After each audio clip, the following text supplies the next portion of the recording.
তো guys India bike গেমে চলে আসছে কিন্তু একটি দারুণ ম্যাপ। তো হ্যালো গাইজ, কি অবস্থা সবার, কেমন আছে সবাই? আশা করি সবাই অনেক বেশি ভালো আছে। কেমন আছেন আপনারা?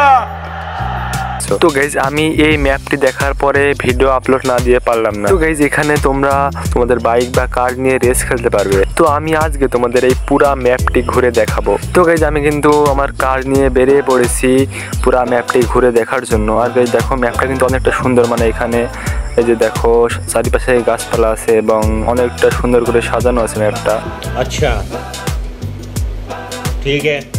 তো গাইজ গাড়ি নিয়ে ঘুরে কিন্তু ম্যাপটি ভালো দেখা যাচ্ছিল না। তো এখানে আমি আমার হেলিকপ্টার নিয়ে ভাবছি যে একটু উপর থেকে ঘুরে আসি, দেখি ম্যাপটি কেমন লাগে আর ম্যাপের বাইরে যাওয়া যায় কিনা সেটা দেখার বিষয়।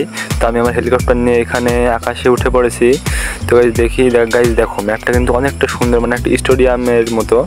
এখানে তোমরা রেস খেলতে পারবা, কিন্তু গাইজ এখানে তোমরা ম্যাপের বাইরে যেতে পারবে না। মানে এই যে যেই রাস্তা আছে রাস্তার ভেতরে তোমাদের রেস খেলতে হবে, নয়তো ভেতরে স্টেডিয়ামের ভিতরে তোমরা যেতে পারবে না। তো দেখি অন্য কোনো উপায় আছে কিনা এটার ভেতরে যাওয়ার। তো গাইজ আমি এখানে একটা বিল্ডিং তৈরি করে দিয়েছি যাতে আমি হেলিকপ্টার নিয়ে বিল্ডিংয়ের ওই পাশে যেতে পারি কিনা দেখা যাক। তো আমি আমার হেলিকপ্টার নিয়ে এখানে বিল্ডিংয়ের উপরে উঠে পড়বো।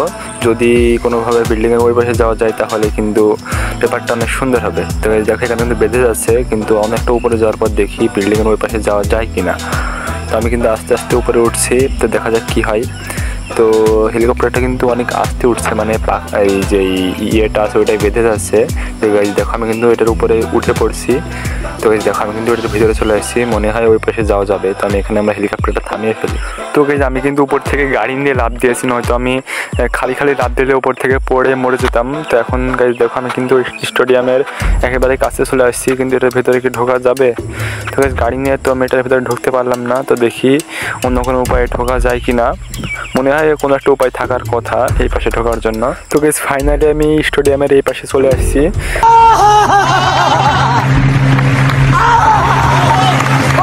তো এবার আমি পুরো স্টেডিয়ামটা তোমাদের ঘুরে দেখাবো যে কীরকমভাবে এটা তৈরি করা, বা এই যে সামনে এই চেয়ারগুলো আছে এটার উপরে বসা যাবে কিনা। তো গাইজ তো তোমরা এখানে এটার উপরে বসতে পারবে না, মানে এটা শুধু দেখা যাবে, এটাতে টাচ করা যাবে না। তো আমি দেখি স্টেডিয়ামটা আরও কিন্তু ঘরে বাকি আছে, শুধু এইটুকুই না। দেখো এটা কিন্তু অনেক একটা বড়, মানে অনেক বড় জায়গা, সামনে অনেক গাছপালা এবং রাস্তা। গাইজ দেখো এটা কিন্তু একটা, মানে এটার ভেতরে ঢুকলে বেরোনো যাবে না এবং ভিতরে মানে বাইরে থাকলে ভেতরে ঢোকা যাবে না। তো আমি গাইজ দেখো আমি কিন্তু এখানে বেঁধে গিয়েছি, তো দেখা যাক এখান থেকে বেরোতে পারি কিনা। গাইজ দেখো এটা কি হচ্ছে আমার সাথে, বুঝতে পারছি না। তো আমি কি নিচে পড়ে মরে যাবো নাকি? এরকম করে কেন? তো গাইজ ভিডিওটি তোমাদের কাছে কেমন লেগেছে অবশ্যই সবাই কমেন্টে বলবে, এবং তোমাদের ভিডিওতে লাইক অ্যান্ড সাবস্ক্রাইব করতে একদমই ভুলে যাও। তো অবশ্যই ভিডিওতে একটি লাইক করবে এবং আমাদের চ্যানেলটি সাবস্ক্রাইব করে দেবে। আর ভিডিওটি কেমন লাগলো অবশ্যই কমেন্টে বলবে। তো গাইজ আমি এখন থেকে অনেক দ্রুত ভিডিও দেওয়ার চেষ্টা করবো। বিশ্বাস করি না, আমি বিশ্বাস করি না, আমি বিশ্বাস করি না। তো সবাই ভালো থাকবা, সুস্থ থাকবা, আল্লাহ হাফেজ।